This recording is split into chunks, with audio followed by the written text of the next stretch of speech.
Hi, I'm BJ, and this is the Arcane Alienist Podcast.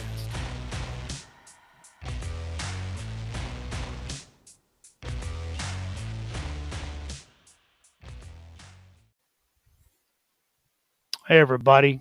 It's week 4 of RPG A Day month 2022.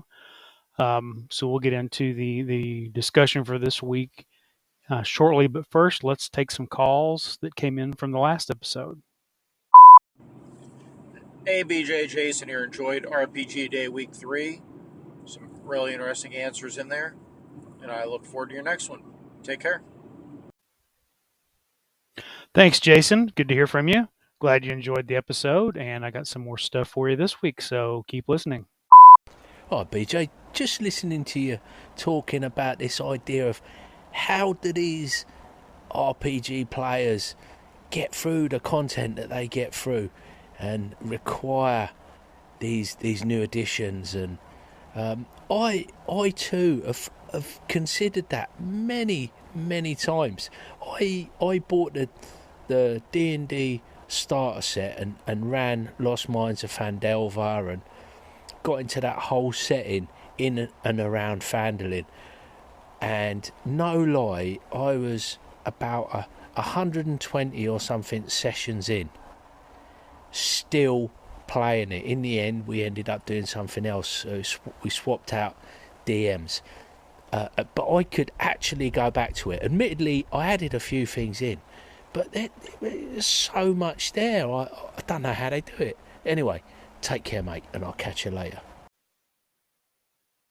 Hey, Colin. Yeah, I think it may have been a little hyperbolic last time. So I'll clarify what I was talking about, but I think you and I are on the same page. If you're going to move into a specific setting, like Spelljammer hit this week, I'm really excited about it. I'm probably going to do at least one, if not multiple episodes on Spelljammer coming up. But the thing is, Spelljammer is a unique setting with its own flavor, and when you want to add new race options, some new spells, some new equipment, or options for classes because they fit that setting in a way that they would be missing if they weren't. I think that's okay for expansions. Um, when you create a like I said, a campaign setting or a resource book for a specific style of campaign that maybe the core player's handbook doesn't fully cover, that's one thing. But when you just get, this is a supplement for the player's handbook, and here's 5 new races that can exist anywhere and 5 new class options, I want those eventually. I enjoy them. I've played some of the stuff that's come out since the player's handbook, but it's amazing to me the people who it takes that they seem to go through it so quickly that they can't find everything they might be interested in doing just with the options in the player's handbook um, so quickly, and then they're immediately saying we need more, we need more, we need more. Of course, that drives the business, and that probably admittedly keeps the industry and the industry and the hobby healthy on some level, for there to always be new content. But yeah, I know that you can get a lot of mileage out of just a handful of books if you're willing to be creative and try new things and to kind of circle back around the horn a few times and start over with different characters in a different, the same location, but maybe with a different quest or a different problem to solve. So uh, thanks again for the call, and I'll talk to you later, hopefully. Hey BJ, I am actually interested in Coyote and Crow. I hope you're able to get it to the table. I guess I was curious though, and I guess it is a hard thing to say that what was advanced and what was not. I mean, the Mayans independently developed the concept of zero, in 4 AD or so, and that was way before a lot of Western civilizations. And I wonder, I'm curious now to see what the parallel or the alternate advancement in history is. There is definitely sophisticated lines of trade, and but powerful political entities like the Mexica, for example, who are very warlike and aggressive, kind of stymied a lot of that, um, at least according to things that I've read. But It'd be really neat to see what the alternate history does and what happens, and if it focuses on North America or Central and South America and what happens. Carl, I forgot to roll the die, the D8 plus 1 for people to tag. Let me do that real quick. Okay, I rolled a 5, so I've got to tag 6 people. Carl, you're the first person of the 6 that I need to tag. Honestly, I think I know at least 2 or 3 of my friends who are already gearing up to participate if they can. So maybe you'll get to join us when we finally get it to the table. As far as what the setting is doing, um, I think that the concept is that when indigenous Americans developed advanced math, it focuses on North America, and it posits the advanced math coming out of the Southwest. But I think that's supposed to allude to the fact that the natives of the Southwest are more closely related to the Central American civilizations, and so they might be the first people to develop the advanced math that then allows for modern engineering and technology and things like that. But it is focused on North America. Basically Canada, what would be Canada, the United States, and maybe a little bit of northern Mexico, and it divides them into larger groups, which over time the tribes in each region would sort of come together as a larger nation, and so there a few larger nations now instead of hundreds of little ones in this setting, and they kind of work with each other, trade with each other. There's travel back and forth and cultural exchange, um, but they try to kind of still hold the southwestern region still has a lot of flavor of the traditional cultures and the contemporary today cultures of the southwestern tribes, and those in the southeast of the southeastern traditional southeastern tribes. So, like I'm Cherokee, although I'm in Oklahoma. Had the Cherokees not been forced to be removed from their homelands, they would be in that southeast region geographically there. So since that never happened in this timeline, the Cherokees and the Muskogee and the Seminole and the Chickasaw are all down in that region still. And then the northwest or the northeast region has a lot of Algonquin influence. So yeah, that's kind of what it's focused on North America, but then there's a section that alludes to there's stuff going on in South America, and there's stuff going on. There's a legend of a small island somewhere off the coast of South America, which is clearly Hawaii. So I think future expansions are going to allow for other explorations of indigenous American cultures uh, in other parts of the Western Hemisphere, not just North America. So it's pretty interesting. So hopefully we'll get more into it in the future, and I hope you'll be able to join us. Yo, BJ, awesome episode, man. Jim Davis is a fantastic choice to run a game. I watched those guys back when they first started coming out, and I remember thinking, that Jim Davis dude, he seems like a good dude. So awesome choice there. Yeah, Joe Manganiello, however you say that guy's name, he's sort of my secret nemesis. Don't tell him. But back when my actual play podcast first started, we were trying hard to get his attention for the amazing reason of him and I, Joe and I, sharing the same first name. And for whatever reason, he didn't pay us no never mind. But that's totally understandable, man. But as far as fantasy worlds being dangerous, I've talked about it on my show lately. I don't think any fantasy world is nearly as dangerous as the world we currently live in, man.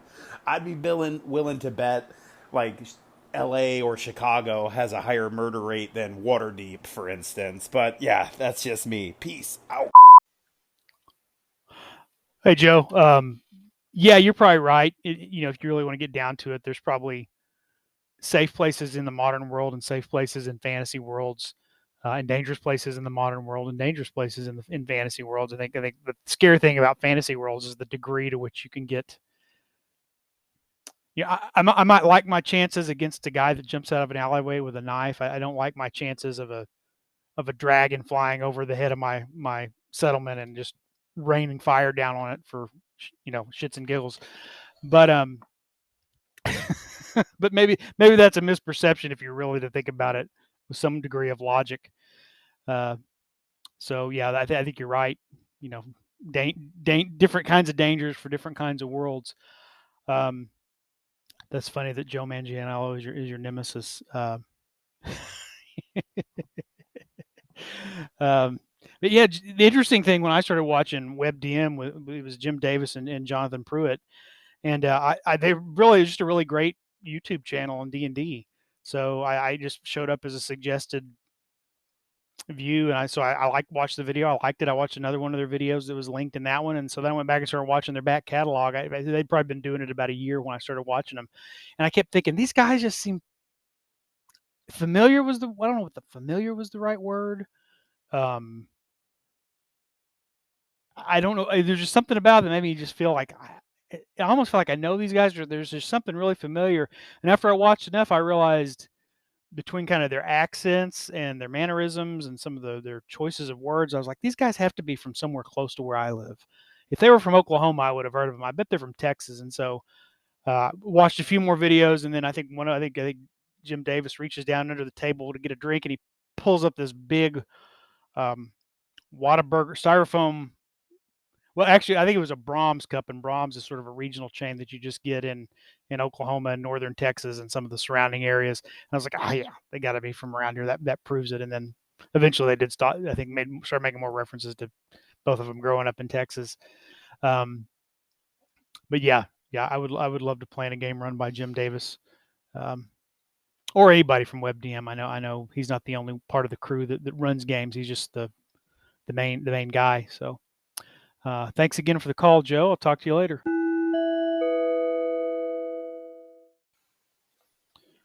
All right, I want to thank those callers. That was Jason Connerly of the Nerds RPG Variety Cast, Colin Green of the Spike Pit YouTube channel and podcast, Carl Rodriguez of the GMologist Presents, and Joe Richter of Hindsightless. Be sure and check out their stuff. All great podcasters and content creators. So, what do we got for this week in RPG a Day 2022? Well, for the 21st, setting Sunday, share an intriguing detail from a game setting you enjoy. Um, I think an intriguing detail I enjoy from a setting, from the Hyperborea setting for the Hyperborea role playing game, is that Hyperborea is this sort of flat, um, just sort of a flat world, and it's almost like someone took the northern a slice, took kind of the northern part of Earth and just sliced it off and put it in some kind of weird parallel dimension. Um, although it's not Earth, it's or is it Earth? The references are that the different peoples came from both historical and mythic Earth. So, um, there are no non-human species, sentient species anyway. At least not that you can play by default as a player character. But there are references to Lemurians and Atlanteans, um, and Hyperboreans, which is in the vein of Robert Howard.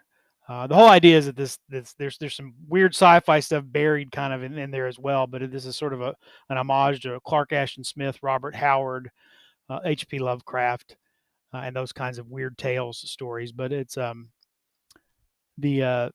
people they're also Greeks, ancient Greeks and ancient Picts, and real world ancient cultures from that era that are also present, and then they have their own history now. Somehow they've been transported to this world, and now have brought some of their culture and some of their gods, worship of some of their gods with them.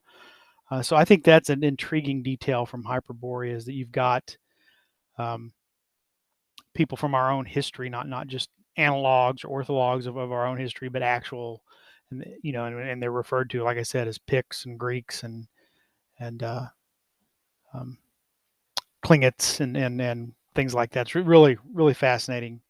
So that's it for the 21st on Sunday. Let's see, for the 22nd, who is your current character? Geez, I got a lot of current characters.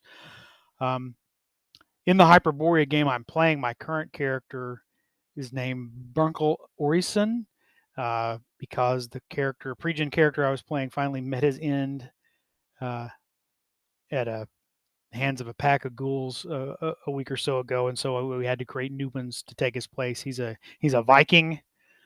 There again, I actually referred to as Viking. He speaks Old Norse. He's a worshiper of Uller, the Viking god of archery and hunting and raiding. He has found himself in Port Zaragos and has agreed to be sponsored to take place in a gladiatorial tournament. And I think we just advanced to the last round as of the last session we played. Who are some other characters I'm playing? I'm in 5th edition Ghosts of Saltmarsh that we're getting close to the end of. I'm playing Sir Hartwin. He's a paladin who's an Oath of the Crown paladin from the Kingdom of Keeland in the Greyhawk setting, and I've been enjoying playing him. His job, his abilities. He has the standard paladin's abilities, but he's also kind of there to draw aggro, as they say in the gaming world. His spells and his magical abilities sort of place him at the center of frontline combat, and he can force enemies to focus on him, deny them abilities to attack other people, deny them abilities to retreat, so that everybody else can take pot shots from afar. And so that's been a fun character to play. I've got some Pathfinder 2 characters, but one of the games is kind of on hiatus. When we do play in Carl's game, I'm still playing Dr. Eleazar, he's a wizard, but he's also a physician and a healer. And I think those are all the games I'm playing in currently. Oh yes, Hostel. I've started playing a game of Hostel, and I'm playing a guy named Bud Schaefer, who is a kind of mechanic and engineer if you don't know, if you're familiar with Harm, it's sort of an alien-inspired, gritty sci-fi setting, and he's an engineer and mechanic who's just, in our last session, we've discovered we've been shanghaied, pressed into service among a ship that then crashed, and we woke up from cryo sleep, having no idea how we got there and had to piece it together. So I'm way behind on my summaries. Okay, the 23rd. What situation is your character currently in? Well, I think I covered that. Dr. Eleazar is exploring the Abomination Vaults, trying to turn off the Gauntlight, which is this magical energy, kind of in a ruined lighthouse that is unleashing havoc on the surrounding areas. And he's down. I think that's when we're getting close to the bottom. So that's Eleazar. I mentioned the other two's, the current situation of the other characters.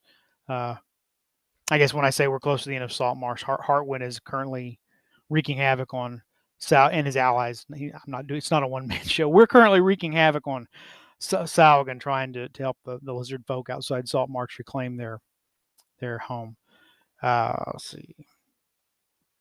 Oh, I guess we're gonna have to talk about all these characters. I think I'll focus on, since we started with Hyperborea, we'll continue to focus on my Viking character. When did you start playing this character? Last week, about a week ago, after my other one bit the dust. Where has that character been? I haven't really focused a lot of times on his backstory. I'm sure he comes from one of the Viking settlements in Hyperborea. I think they're called. I think one of them, Vinland, maybe is what it's called. But he's probably from there. But he has wandered into the city of Port Zaragos, which is a very cosmopolitan, but also a very corrupt city of thieves kind of place. And more recently, he's been exploring the caverns underneath the gladiatorial arena all these way, and then went out and fought his first round in the tournament. What is your character? Why does your character do what they do? Brunkel does what he does because he's a Viking and he's just wandering the world in search of adventure and living that life of reckless courage and valor, so that he will be admitted to Valhalla when the time comes. And finally, for the 27th of August, how has the character changed? He has not changed yet because he's a new character. His predecessor started off as also kind of a wandering sword for hire, and then got abducted by, mind controlled by some sort of alien entity, and came to a year later in prison in Port Zaragos. And then from there, he and his ally actually entered the tournament to try to rescue another one of their allies who was being held prisoner. Uh, Una, she's a cleric that it actually turned out to be a werewolf. We didn't know that, but when we were all mind controlled and captured, she got sold to the arena because she's a werewolf, and then she's the final challenge for whoever wins the tournament. And my deceased character and his ally were going to try to rescue their friend, but then they both got killed. So we'll see what our new characters do in relation to that NPC. Well, that's it. I think the theme here is, for this week is pick a setting and tell us all about the character you play in that setting. So another good set of prompts for that. And I think I've given you more or less a recap of Hyperborea by default there. I guess I could go in a little more detail. I think the last time I gave an update, they were our pre-gen characters, Nicodemus and Ator were kind of casing the arena, but we were eventually approached by a kind of one of the upper crust of Port Zaragos, who said, "I think something fishy is going on with the."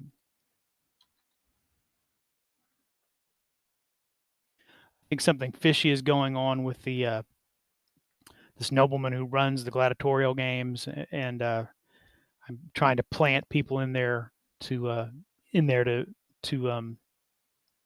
of help me figure out what's going on. And so that's how they got in there, because I thought, well, instead of trying to sneak her out, now we can work from the inside. And but then they started. They were welcome to a feast after they signed up to welcome the new gladiators, and then shown to the gladiator stable so we could rest up. And there were guards there, but they were pretty friendly and cordial with us. We shared our feast food with them. We began exploring the area. In kind of a little kitchen area, we found a secret passage behind the flue of the fireplace where you could climb up, and I think we wound up somewhere in the house of the nobleman who runs the gladiatorial games. But a guard got onto us, so uh, it was interesting. There was a grate where you could get out kind of on the outside of the chimney, or you could continue to climb up to the roof of this house. We were trying to force the grate open so we could see where we were, and some guards heard us and came running. And so two of them took off to get back up, and the one that remained there with the torch, my character had a spell where he could affect fire. So I caused this torch to explode, and then I yelled, "Quick, to the roof!" And then we went down, hoping we would trick him into thinking we had escaped to the roof. When we got down, we washed the soot off ourselves there in a barrel of water in the kitchen, and then went back out and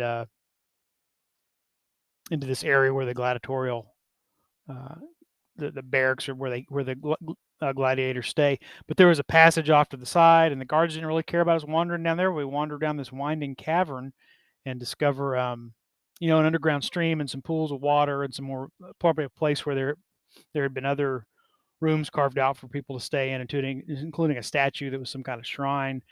But in poking around more down there, we encountered a layer of ghouls, and we didn't make our saving throws to avoid paralysis, and so we were devoured, and we had to create new characters. So we made our two new characters, and mine being Burkle,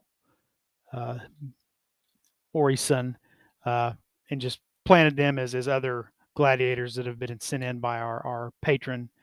And then, of course, the ghouls then wander up into the gladiatorial barracks, and we help fight them off, including our two former characters now returned as ghouls, and basically we're able to loot all the cool items off our previous characters for our current characters. That was kind of fun. And then we went to see where the ghouls came from, and continued exploring kind of the caverns underneath for a little while. Encountered some gray oozes, I believe, that were down there in kind of a sewer, consuming the refuse and stuff. Climbed up, kind of. We could see light coming out of a tunnel, so we climbed up to see where that was, and encountered some more undead that were kind of a little much for us to take. So we retreated back to the. We were in somebody's house again. We're not sure where we came up. So then we retreated back to the we had enough for the night. Retreated back to the barracks and bedded down. And then the next day we had to fight in the arena. And there were 4 gladiatorial teams. There was 2 of us. There was a group of Hyperborean female warriors, Hyperborean princess and some of her attendants. There were the local favorites who were some guys on horseback. And then there was some sort of druid or shaman who kind of approached us when we came back the night before, wounded, and offered to heal if we would team up with him the next day. And he had a pet badger and a couple of gnoll henchmen. And so, we couldn't officially team up because the 4 teams had to take the field of battle. But by agreement, our 2 sides really didn't engage with combat with each other. So we took advantage of the fact that the other 2 factions had to assume they had 3 different groups of enemies on the board instead of 2, and they kind of fell on each other, the riders and the archers, as well as shooting at us and trying to charge us. And so we were able to divide and conquer. And then the other player's character is playing a barbarian. Or berserker. He went into a battle rage, and with no more enemies to fight, he turned on one of the gnolls, role playing his character honestly, and that got us in sideways with our ally, and then we had to defeat him.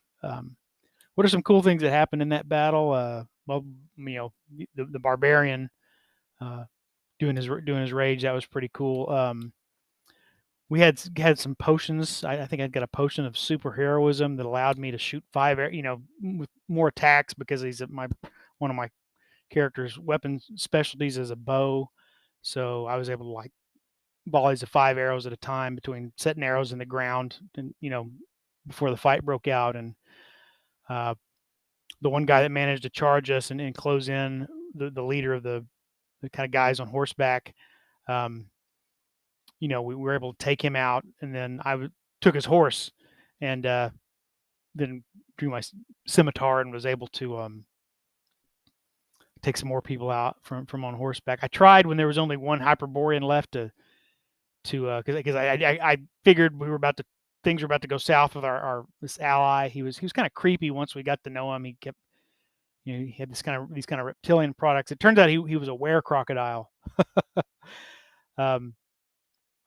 So from horseback, I tried to grab the last archer up on the saddle so I could whisper to her, "Hey, your side is defeated. You're the last one. Join us, because things are about to get ugly with the crocodile over here." But I wasn't able to successfully do that. But we did get it ready to surrender. So we picked up a henchman. Something we've done a lot in this game is pick up NPCs as henchmen and hirelings, so that it's never just the 2 of us. And that's kind of how the ghouls got the better of us. That was maybe one of the few fights we've engaged in where we didn't have any other hands on to help us out. But yeah, so we managed to defeat the gnolls and the were crocodile, and we had retrieved a ring of animal command, which we traded to him for healing, and with him gone, we took it back. So we're going to try to take control of his pet badger, dire badger, and we also got the other guy's horses. So we've got two more horses. Anyway, that's kind of where we're at in Hyperborea for right now. So there you go. We got a bonus session summary for our Hyperborea game. All right, that's about it for this episode. I want to thank all my callers from earlier. I want to thank you for listening to the show. That's it for now, but I'll be back later. Take care out there wherever you are.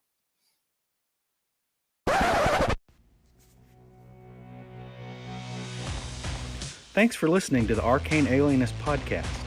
The music you're hearing is Come and Get It by Scott Holmes Music. The cover art I use for the episodes is by Dave Bone. Be sure and check out his website, ironseer.com, for a lot of other great gaming-related content. You can always leave me a voice message through the Anchor app or at the Anchor website, or you can email me at arcane.alienist@gmail.com. Once again, I appreciate you listening. Thanks so much.